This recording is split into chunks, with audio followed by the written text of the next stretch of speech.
یہی تو ہم اسے کہتے ہیں معجزہ، اور جب یہ ختم ہو جائے گی تو پھر سے شروع کر لینا۔ آپ صلی اللہ علیہ وسلم کہا کرتے تھے قرآن کے معجزے بار بار دہرانے سے پرانے نہیں ہوں گے۔ فہمن بتا رہی ہوں، میں اسے چھوڑ دوں تو؟ فرشتے نے تعصب سے اسے دیکھا۔ محمل، روز قیامت جب اللہ تعالیٰ زمین و آسمان بلائے گا تو ہر چیز کھینچی چلی آئے گی، توان یا کرہن، خوشی سے یا ناخوشی سے۔ جب ہم اللہ کے بلانے پر نماز قرآن کی طرف نہیں آتے تو اللہ ہمارے لیے ایسے حالات بنا دیتا ہے، دنیا اتنی تنگ کر دیتا ہے کہ ہمیں خاموشی کے عالم میں آنا ہی پڑتا ہے۔ پھر وہ مزید کوئی بحث نہ کر سکی۔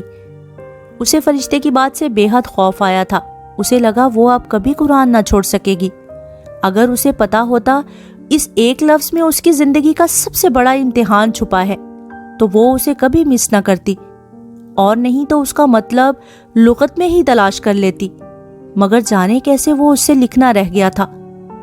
آج کا یہ رکوع میڈم مصباح کے علاوہ کوئی اور ٹیچر پڑھا رہی تھی، میڈم زکیہ۔ بنی اسرائیل کے ہیکل میں داخل ہونے کا قصہ بیان کر رہی تھی۔ اور دروازے میں داخل ہو جاؤ سجدہ کرتے ہوئے اور کہو حطتن، ہم تمہارے گناہ بخش دیں گے اور ان قریب ہم محسنین کو زیادہ دیں گے۔ وہ آیت پڑھ کر اب لفظوں کی گہرائی میں جا رہی تھی۔ حطتن کا مطلب گرانا، مراد گناہ گرانے یعنی بخشش مانگنے سے ہے۔ اب بنی اسرائیل نے کیا یہ کہ انہوں نے، جیسا کہ اگلی آیت میں ذکر ہے، منہ ٹیڑھا کر کے بات کو بدل دیا۔ وہ سجدہ کرتے یعنی جھک کر حطتن کہہ کر داخل ہونے کی بجائے حنتتن کہہ کر داخل ہوئے۔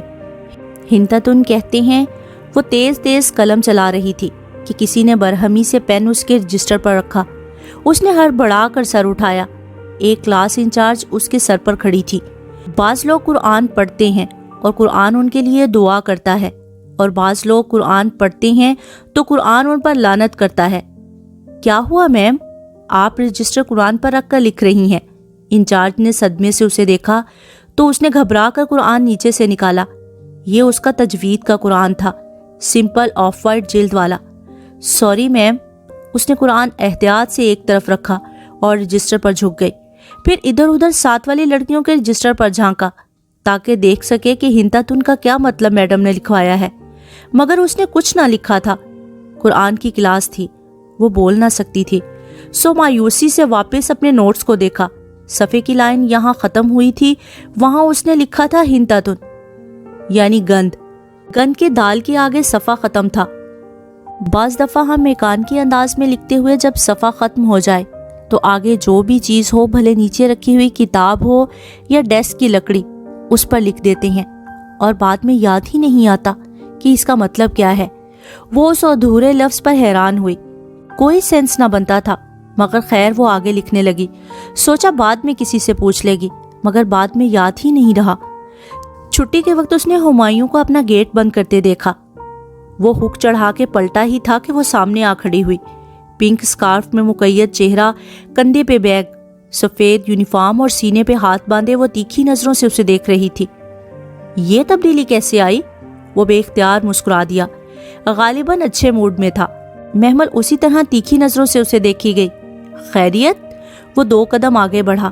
اس کے پیچھے سیاہ گیٹ کے باہر اس کا مستعد چوکیدار کنکھیوں سے ان دونوں کو دیکھ رہا تھا جو آمنے سامنے کھڑے تھے۔ ہمایوں جیبوں میں ہاتھ ڈالے اور سخت تیوروں کے ساتھ سینے پہ بازو لپیٹے۔ آپ کو مسئلہ کیا ہے فواد بھائی کے ساتھ؟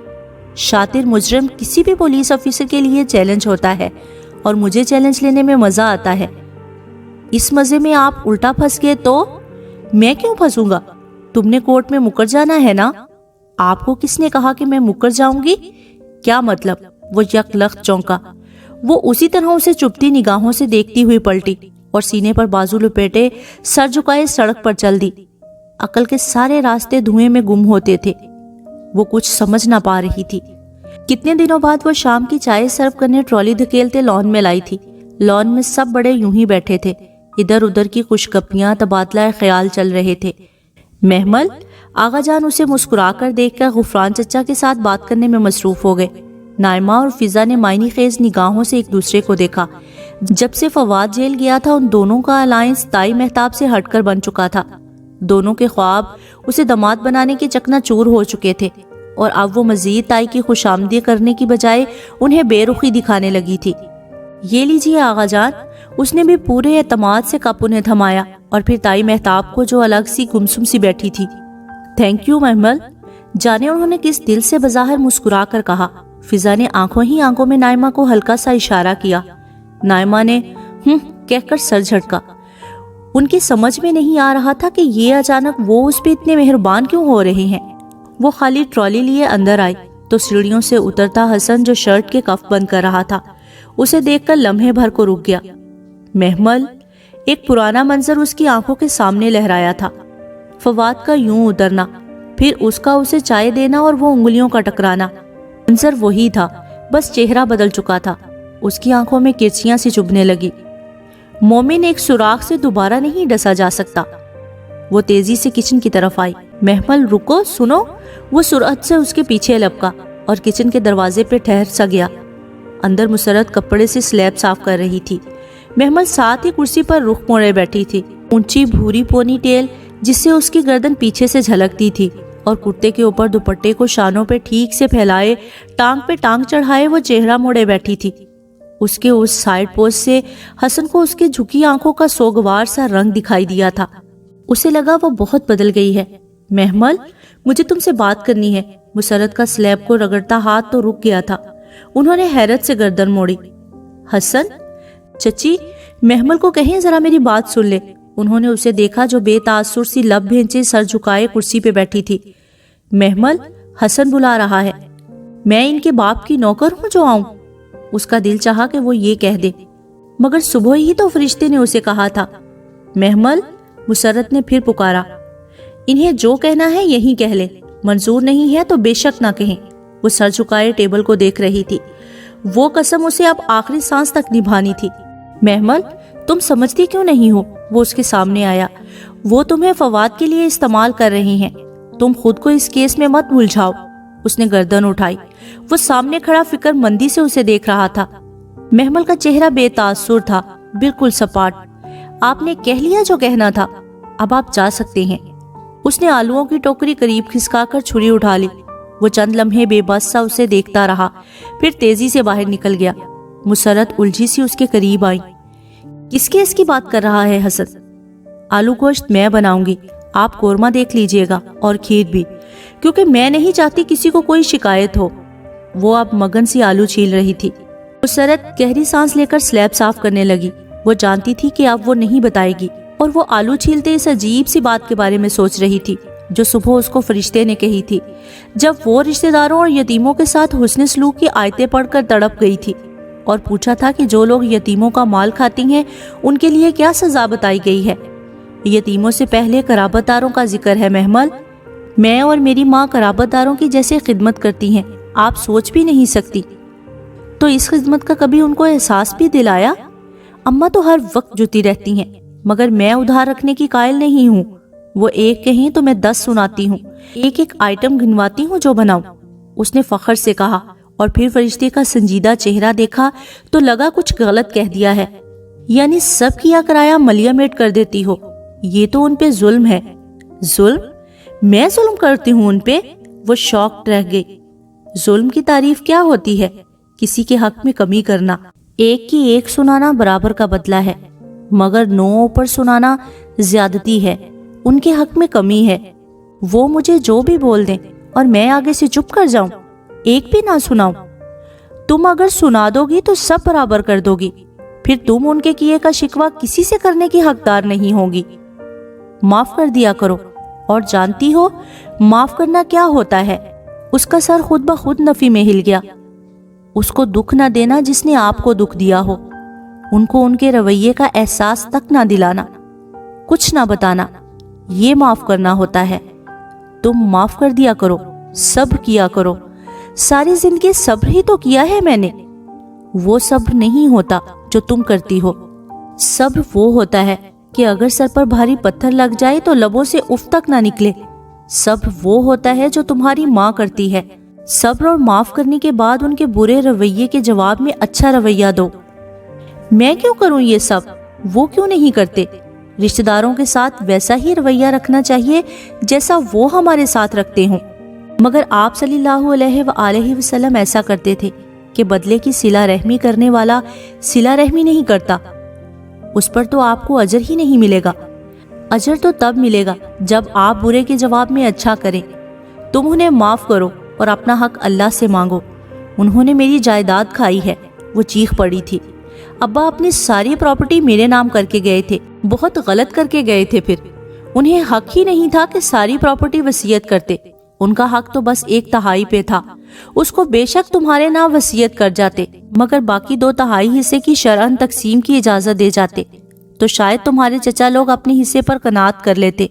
وارث تو اللہ تعالیٰ نے بنائے ہیں، جانے والے کو برا بھلا نہیں کہہ رہی، مگر ایک غلط فیصلہ بہت سو کی زندگی برباد کر دیتا ہے۔ محمل، تم کچھ لوگوں کے غلط فیصلوں کو بنیاد بنا کر اپنے رشتہ داروں پر ظلم کرو گی تو یہ مت بھولو کہ پل صراط پر رحم اور امانت کے کانٹے ہمارا انتظار کر رہے ہوں گے۔ ہر خائن اور قطع رحمی کرنے والے کو وہ پل صراط سے نیچے جہنم میں گرائیں گے، اور ہر صلہ رحمی کرنے والا اور امانت دار پل پار کر جائے گا۔ تم وہ پل پار نہیں کرنا چاہتی؟ وہ سر چھٹک کر تیزی سے آلو چھیلنے لگی۔ میڈم، مجھے ایک بات پوچھنی ہے۔ جی ضرور پوچھئے۔ وہ میم، مجھ سے نماز نہیں پڑھی جاتی۔ تو خیر ہے؟ ہاں کیوں نہیں، خیر ہے، اٹس اوکے۔ اگر آپ نہیں پڑھ سکتی تو… محمل کو لگا منو بوجھ اس کے کندھے سے اتر گیا ہو، وہ ایک دم کسی قید سے آزاد ہو گئی تھی۔ وہی تو میم، میں باقی نیکیاں کر لوں گی، قرآن پڑھ لوں گی۔ ٹھیک ہے نا، نماز پڑھنا بہت ضروری تو نہیں ہے؟ نہیں، اتنا ضروری تو نہیں ہے۔ اگر آپ نہیں پڑھنا چاہتی تو نہ پڑھیں۔ میم، کوئی فرق تو نہیں پڑے گا نا؟ قطعاً فرق نہیں پڑے گا، یہ بالکل آپ کی اپنی مرضی پہ ہے۔ اوہ اوکے، وہ بے حد آسودہ سی مسکرائی۔ مگر میڈم، مصباح کی بات ابھی ختم نہیں ہوئی تھی۔ یقین کریں محمل، کوئی فرق نہیں پڑے گا اسے۔ آپ بے شک نماز نہ پڑھیں، بے شک سجدہ نہ کریں، جو ہستیاں اس کے پاس ہیں وہ اس کی عبادت سے تکبر نہیں کرتی۔ اگر آپ کر لیں اسے کیا فرق پڑے گا؟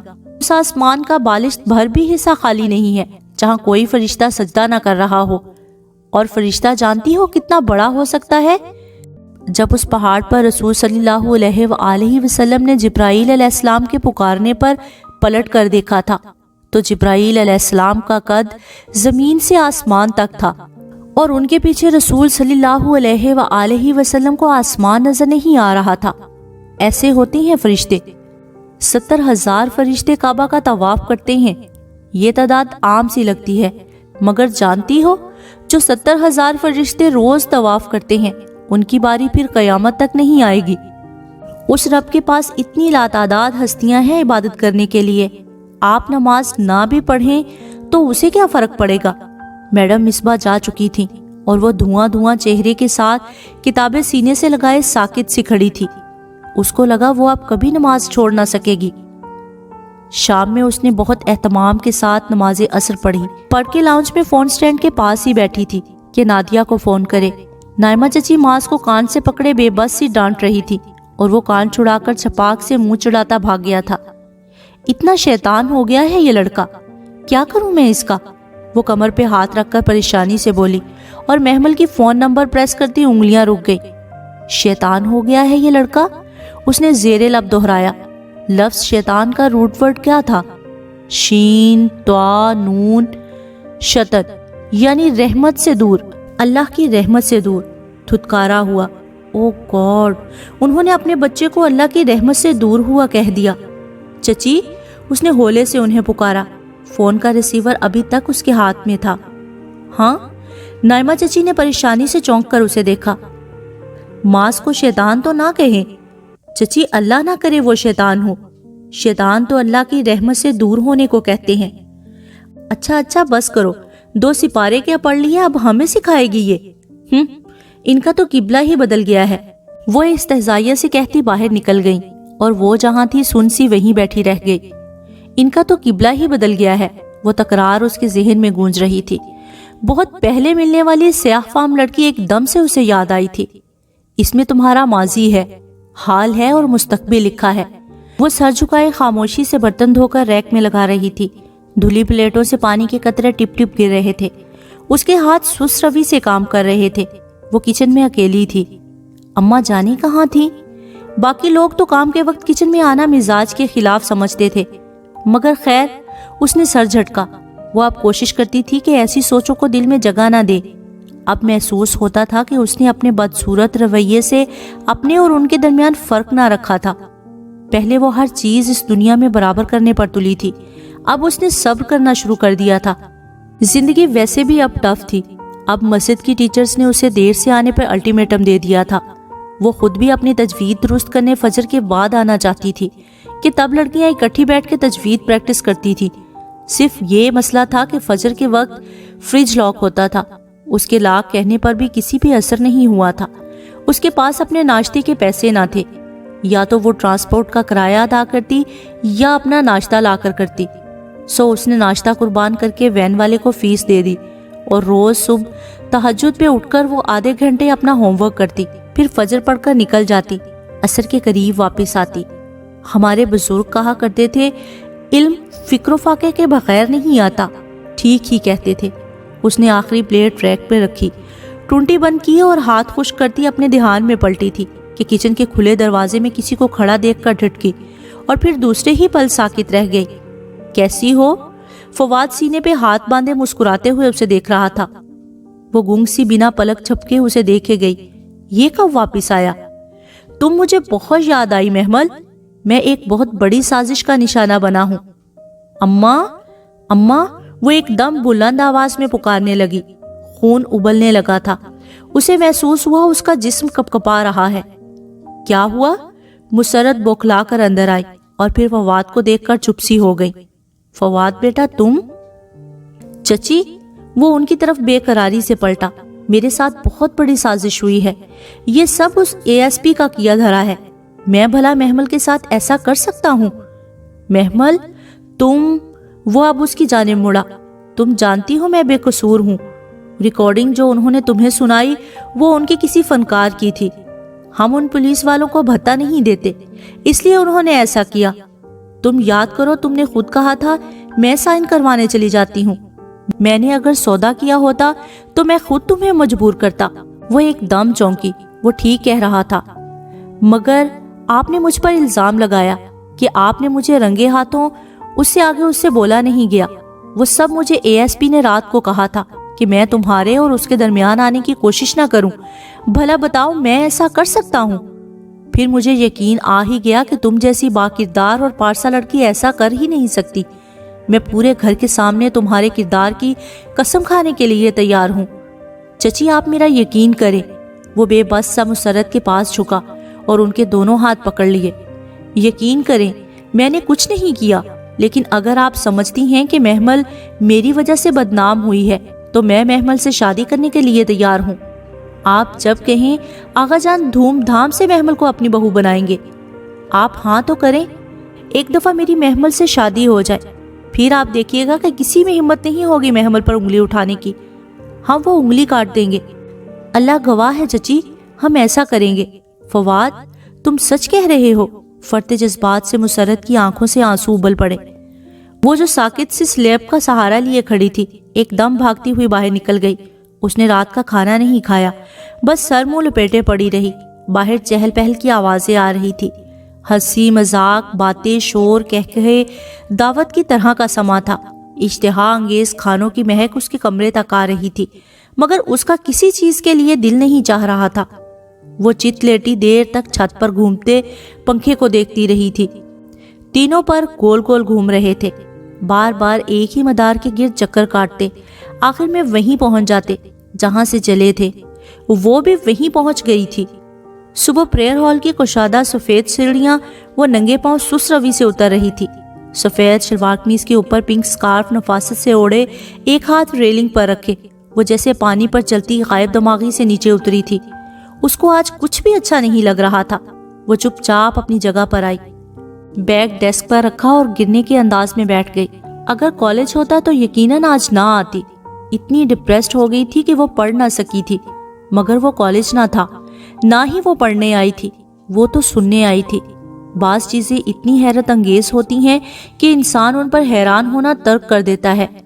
معجزانہ کتاب بھی ایسی ہی تھی، عاجز کر دینے والی۔ وہ جو سوچتی تھی اس کتاب میں لکھا آ جاتا تھا۔ اب محمل نے حیران ہونا ترک کر دیا تھا۔ اسے لگا وہ اب کبھی حیران نہیں ہو سکے گی، مگر آج کی آیات پر وہ پھر چونکی تھی۔ اور لوگوں میں سے کوئی ہے، اچھی لگتی ہے تمہیں اس کی بات دنیا کی زندگی کے متعلق؟ اس نے سر گھٹنوں پر رکھ دیا اور بازو گھٹنوں کے گرد لپیٹ لیے، اور وہ اپنی بات پر اللہ کو گواہ بنا لیتا ہے، جبکہ حقیقت میں وہ بے حد جھگڑالو ہے۔ اس نے سر اٹھایا، چہرہ دائیں جانب گھمایا۔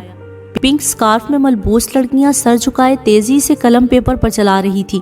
وہاں کوئی نہیں جانتا تھا کہ اس کے دل پر کیا گزر رہی ہے، کوئی نہیں سمجھ سکتا تھا کہ وہ کیا محسوس کر رہی ہے۔ بس وہی جانتا تھا جس نے یہ کتاب اس کے لیے اتاری تھی۔ اسے کبھی کبھی لگتا تھا کہ یہ بس اس کی کہانی ہے، کسی اور کی سمجھ میں آ ہی نہیں سکتا تھا۔ اور لوگوں میں سے کوئی وہ ہے۔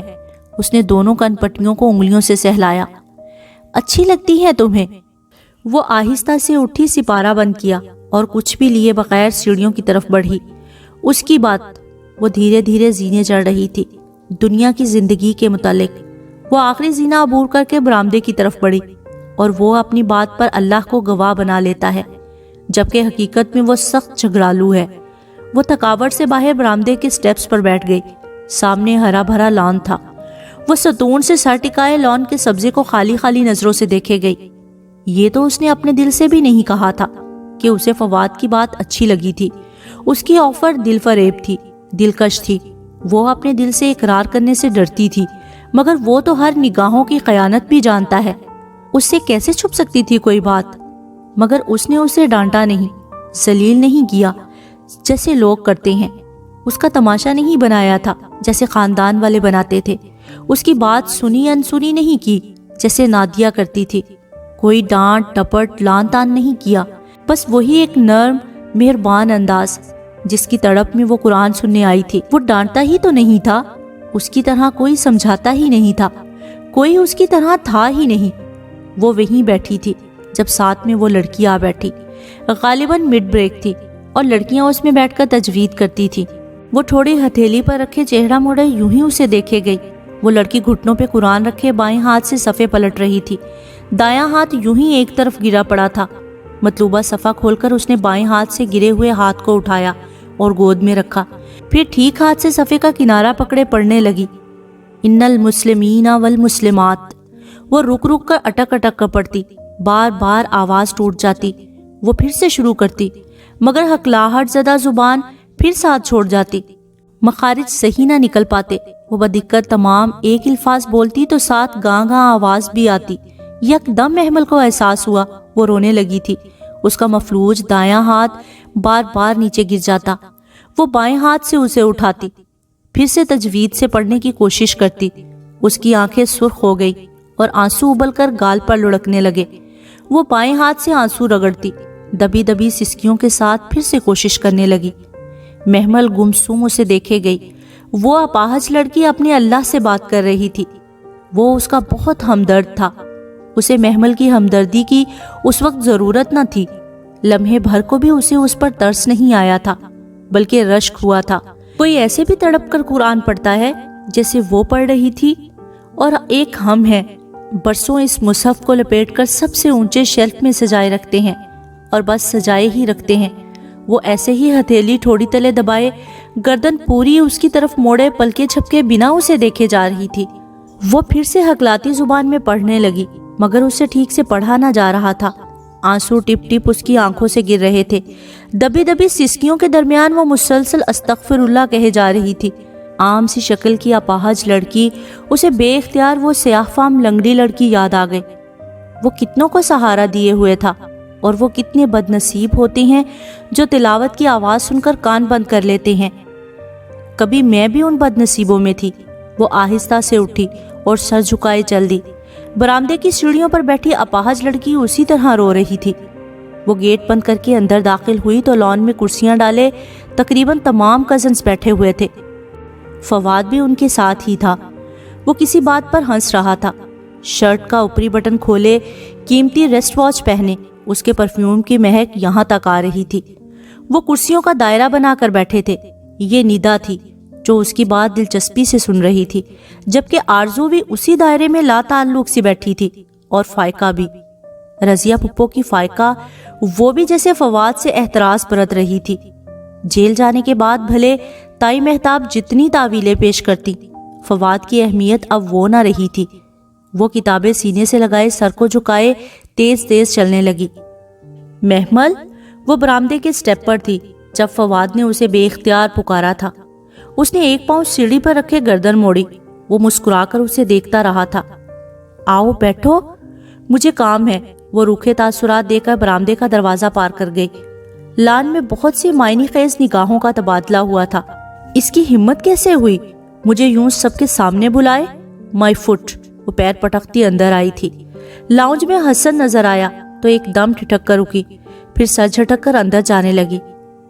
محمل، اس کے قدم رک گئے مگر پلٹی نہیں۔ تمہیں فواد کی ہر بات پہ یقین ہے؟ مجھے آپ پہ بھی یقین نہیں ہے۔ اس کا گلا رند گیا تھا۔ تیزی سے کہہ کر اس نے دروازہ کھولا اور پھر دھڑام سے اپنے پیچھے بند کیا تھا۔ حسن نے تعصف و بے بسی سے چند لمحے ادھر دیکھا، پھر سست روی سے سیڑھیاں چڑھنے لگا۔ اس نے چمچہ ہلا کر پتیلی کا ڈھکن بند کیا، جھک کر چولہا قدرے آہستہ کیا اور پھر کٹنگ بورڈ کی طرف آئی جہاں سلاد کی سبزیوں کا ڈھیر لگا تھا۔ وہ وہیں کھڑے سر جھکائے کھٹ کھٹ سبزیاں کاٹنے لگی۔ ادھر ہو محمل، رضیہ پھپھو نے اندر جھانکا۔ محمل نے سر اٹھایا۔ آج اس نے پونی نہیں باندھی تھی اور بھورے لمبے بال شانوں پر گرے تھے جنہیں اس نے کانوں کے پیچھے اڑس رکھا تھا۔ جی پھپھو، وہ آہستہ سے گویا ہوئی۔ یہ محمل کے اندر ایک واضح تبدیلی تھی۔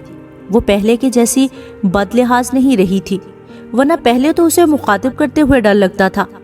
میں نے سوچا تمہاری کوئی مدد کروا دوں۔ مسرت کو تو بھابھی نے دوسرے کاموں میں لگا رکھا ہے۔ کوئی دکھ ہے بھلا؟ جب دیکھو بیچاری سے ہی کام کرواتی رہتی ہیں۔ تو کوئی بات نہیں پھپھو، ہمارا فرض ہے۔ وہ نرمی سے مسکرا کر پھر سے سبزیاں کاٹنے لگی تھی۔ یہ فواد رہا کب ہوا؟ پھپھو سامنے کاؤنٹر سے ٹیک لگائے گویا ہوئی۔ معلوم نہیں۔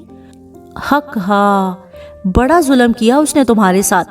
میرا تو مانو اس کی شکل دیکھنے کو دل نہیں کرتا۔ وہ سر جھکائے کھٹا کھٹ پیاز کاٹتے جا رہی تھی۔ آنکھوں میں آنسو گرنے لگے تھے۔ بڑا دل تھا میرا اپنی فائقہ کے لیے، مگر دل ایسا ٹوٹا تھا کہ پھر ادھر آنے کو نہیں چاہتا تھا۔ کتنے چہرے نکلتے ہیں نا لوگوں کے محمل۔ جانے دے پھپھو، انا للہ پڑھ لے۔ فائقہ باجی کو کوئی کمی تھوڑی ہے، وہ کسی اچھے بندے کے قابل ہیں۔ اچھا ہی ہوا جو بھی ہوا۔ اسے پھپھو کے آزردہ چہرے کو دیکھ کر دکھ ہوا تھا۔ یہ پہلی دفعہ تھا کہ وہ اسے ایسے بات کر رہی تھی، ورنہ پہلے تو محمل نے درمیان میں اتنی دیواریں کھڑی کر رکھی تھی کہ انہیں پاٹنا مشکل تھا۔ وہ اس کے ابا کی ایک ہی بہن تھی، وہ کیوں لوگوں سے شکایت کرے؟ اس نے خود بھی تو کبھی بنا کے رکھنے کی کوشش نہ کی تھی۔ ہاں وہ تو ٹھیک ہے، مگر اسی لمحے فواد نے کچن کا دروازہ کھولا۔ ان دونوں نے چونک کر ادھر دیکھا۔ محمل کے لب سختی سے بھینچ گئے تھے۔ وہ تیز تیز سبزی کاٹنے لگی۔ محمل، ایک کپ چائے مل سکتی ہے؟ یہ فارغ نہیں ہے، اپنی بہنوں سے کہہ دو۔ وہ فارغ ہی بیٹھی تھی باہر۔ پھپھو نے نہایت بے رخی سے کہا۔ وہ چند لمحے کھڑا رہا پھر مڑ گیا۔ حکم دیکھو کیسے چلا رہا ہے، تم ذرا بھی اس کی نہ سنا کرو۔ میرے بھی کتنے خواب تھے، ہمیں کوئی کمی تھوڑی ہے۔ فائقہ کے پاپا کے بزنس کا تو تمہیں پتا ہے، کروڑوں میں کھیلتے ہیں۔ ان کی طرح یتیموں کا مال نہیں کھاتے۔ میں یتیم نہیں ہوں پھپھو، میں بالغ ہوں، اور بلوغت کے بعد یتیمی نہیں ہوتی۔ وہ اب سلاد میں لیمو نچوڑ رہی تھی۔ ہاں ہاں تمہیں پتا ہے، ابھی فائقہ کے پاپا نے نیا گھر بنوایا ہے، دوسرا گھر تو پھر فرنش کر کے فائقہ کو دے دیں گے جہیز میں۔ محمل کی لیمو نچوڑتی انگلیاں تھمی۔ ایک خیال کے پیش نظر اس نے چونک کر سر اٹھایا۔ پھپھو، اس کا دماغ تیزی سے کام کر رہا تھا۔ آپ کو مدد کی ضرورت ہوگی نا؟ گھر شفٹ کیا ہے، آپ اکیلے کیسے کریں گی سب؟ نوکروں پہ بھروسہ کر ہی نہیں سکتے۔ میں آ جاؤں آپ کے پاس، ہیلپ کروا دوں گی۔ ہاں ہاں کیوں نہیں۔ پھپھو تو نہال ہو گئی۔ میں تم سے کہنے ہی لگی تھی، پھر سوچا تمہاری پڑھائی ہے تو اسی لیے اتنا پیار جتا رہی تھی۔ خیر کوئی بات نہیں، ویکنڈ ہے اور پھر آپ کی ہیلپ بھی تو کروانی ہے نا۔ اسے فواد سے دور رہنے کا یہی طریقہ نظر آیا تھا۔ پھپھو نے تو فوراً حامی بھر لی۔ وہ جلدی سے اپنا بیگ تیار کرنے لگی۔ تیاری کیا تھی؟ 2 جوڑے رکھے، چند ضروری چیزیں، اور پھر قرآن رکھتے رکھتے رہ گئی۔ قرآن تو وہاں ترجمے والا ہی مل جائے گا، 2 دن کی تو بات ہے۔ اب ساتھ کیا رکھوں؟ کوئی بات نہیں، اس نے بیگ کی زپ بند کر دی۔ پھپھو کا سامان شفٹ ہو گیا تھا، بس ڈبوں میں بند تھا۔ وہ جاتے ہی کام میں لگ گئی۔ فائقہ تو ٹی وی میں ہی مگن تھی، ڈش بھی لگ گئی تھی اور وہ بہت شوق سے کچھ دیکھ رہی تھی۔ پھپھو نے اس سے کچھ نہ کہا، محمل ہی ساری چیزیں نفاست سے سیٹ کرتی رہی۔ رات 12 بج گئے جب اس نے آج کے لیے بس کی اور پھر نہا کر نیا سوٹ پہنا، پھر نئے سرے سے وضو کیا اور دوپٹہ سر پر لپیٹے وہ پھپھو کے پاس چلی آئی۔ پھپھو، آپ کے پاس ترجمے والا مصحف ہوگا؟ کیا ترجمے والا؟ وہ اپنے کپڑوں کی الماری سیٹ کر رہی تھی۔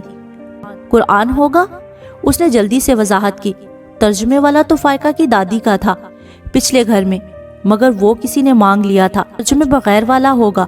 اچھا چلے وہی دے دے۔ کتابوں کے ڈبے سے نہیں نکلا؟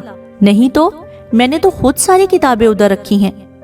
پھر شاید کہیں مس پلیس ہو گیا ہو، فائقہ سے پوچھ لو۔ وہ پھر سے کام میں مگن ہو گئی۔ وہ بے دلی سے فائقہ کے پاس آئی۔ فائقہ باجی، آپ کے پاس قرآن ہوگا؟ میرے پاس؟ مجھے کیا کرنا ہے؟ وہ الٹا حیران ہوئی۔ اماں سے پوچھو، انہی کو پتا ہوگا۔ وہ مایوس سی خود ہی ڈھونڈنے لگی۔ کتابوں کے ریک کو پھر سے دیکھا، ایک ایک چیز چھان ماری، مگر قرآن نہ تھا اور نہ ملا۔ وہ اپنے کمرے میں آئی اور اپنا بیگ پھر سے کھولا۔ شاید کوئی معجزہ ہو جائے اور شاید اس نے قرآن رکھ دیا ہو۔ سارے کپڑے اوپر نیچے کیے، مگر وہ ہوتا تو ملتا۔ وہ پھر سے لاؤنج میں آ گئی۔ فائقہ باجی، آپ کے پاس کوئی کیسٹ ہوگی تلاوت کی؟ نہیں، فائقہ نے لاپرواہی سے شانے جھٹکے۔ کوئی چینل ہوگا جس پہ تلاوت آتی ہو؟ تنگ مت کرو محمل، میں مووی دیکھ رہی ہوں۔ وہ اکتا کر رخ پھر ٹی وی کی طرف کر کے بیٹھ گئی۔ محمل تھکے تھکے قدموں سے واپس آئی اور پھر بیڈ پر گر کر نہ جانے کیوں رونے لگی تھی۔ رات وہ بے چین سی نیند سوئی۔ اگلا دن کام کرواتے وہ مغموم بے چین رہی۔ کھانے کے بھی چند ہی لقمے لے سکی، اس سے کھایا ہی نہیں جا رہا تھا۔ ہفتے اور اتوار کے وہ 2 دن جیسے اس کی زندگی کے بدترین دن تھے۔ اس کا بس نہیں چلتا تھا کہ وہ اڑ کر گھر پہنچ جائے اور اپنا قرآن تھام لے۔ کوئی ایسا اتفاق تھا کہ رضیہ پھپھو کا ڈرائیور چھٹی پہ چلا گیا۔ وہ اب ان کے میاں نفیس انکل سے کہہ بھی نہیں سکتی تھی، گھر سے بھی کوئی دے کر نہیں جائے گا، وہ جانتی تھی۔ اللہ اللہ کر کے اتوار کی رات گھر سے گاڑی اسے لینے آئی۔ پھر جس لمحے وہ گھر آئی، بجائے کسی سے ملنے، بجائے کہیں اور جانے کے، وہ بھاگ کر اپنے کمرے میں گئی۔ شیلف پہ بیگ ایک طرف ڈالا اور شیلف پر سے قرآن اٹھا کر سینے سے لگا لیا۔ اسے لگا اب وہ زندگی بھر قرآن کے بغیر کہیں نہ جا سکے گی۔ لوگ چابی، بٹوا اور موبائل کے لیے آتے ہیں، قرآن کے لیے کوئی واپس نہیں آتا، نہ جانے کیوں۔ محمل، اماں پکارتی ہوئی آئیں تو اس نے آنسو خشک کیے اور اپنے مصحف کو احتیاط سے شیلف پر رکھا۔ محمل، یہ لو۔ اماں نے دروازہ کھولا اور ایک خط کا لفافہ اس کی طرف بڑھایا۔ تمہاری ڈاک آئی تھی کل۔ میری ڈاک؟ اس نے حیرت سے لفافہ تھاما۔ مسرت جلدی میں اسے لفافہ دے کر پلٹ گئی۔ اس نے الجھتے ہوئے لفافہ چاک کیا اور اندر موجود کاغذات نکالے۔ وہ اسکالرشپ تھا جو اس کو دیا گیا تھا، انگلینڈ میں اعلیٰ تعلیم کا اسکالرشپ۔ وہ بے یقینی سے اسے دیکھ رہی تھی۔ محمل، تمہاری ڈاک آئی تھی یا وہ اسکالرشپ تھا؟ کھانے کی میز پر آغا جان نے پوچھا تو یکدم سناٹا چھا گیا۔ محمل نے جھکا ہوا سر اٹھایا، سب ہاتھ روکے اسے ہی دیکھ رہے تھے۔ جی؟ اسے اپنی آواز کہیں دور سے آتی سنائی دی، خوشی یا جوش سے خالی آواز۔ تو کلاسز کب سٹارٹ ہوں گی؟ آغا جان بات کرنے کے ساتھ ساتھ چمچا کانٹا پلیٹ میں چلا رہے تھے۔ باقی سب دم سادے محمل کو دیکھ رہے تھے۔ بلا شبہ وہ ایک بڑی خبر تھی۔ ستمبر میں تمام اخراجات وہی اٹھائیں گے؟ جی، وہ بھی جواب دینے کے ساتھ ساتھ کھانے میں لگی ہوئی تھی۔ ڈائننگ ہال میں اب اس کے چمچے کی آواز بھی آ رہی تھی۔ ویری گڈ، انگلینڈ میں اسکالرشپ؟ محمل انگلینڈ چلی جائے گی؟ سرگوشیاں چہمگوئیاں شروع ہو چکی تھیں۔ اس نے سر جھکائے خاموشی سے کھانا ختم کیا، پھر کرسی کھسکا کر اٹھی اور بنا کچھ کہے ڈائننگ ہال سے چلی گئی۔ اسے نہیں معلوم تھا کہ وہ خوش تھی یا ناخوش۔ اسے ایک نئی زندگی گزارنے کا موقع مل رہا تھا۔ اسے خوش ہونا چاہیے، لیکن پھر بھی یہ ناخوشی، دل ڈوبنے کا یہ احساس، شاید یہ اس لیے تھا۔ اس صورت میں اسے علم الکتاب اور مسجد چھوڑنی پڑے گی، قرآن کی تعلیم ادھوری رہ جائے گی۔ لیکن وہ تو میں بعد میں بھی کر سکتی ہوں، انگلینڈ جانے کا موقع بعد میں نہیں ملے گا۔ انہی سوچوں میں گم نیند نے اسے آ لیا۔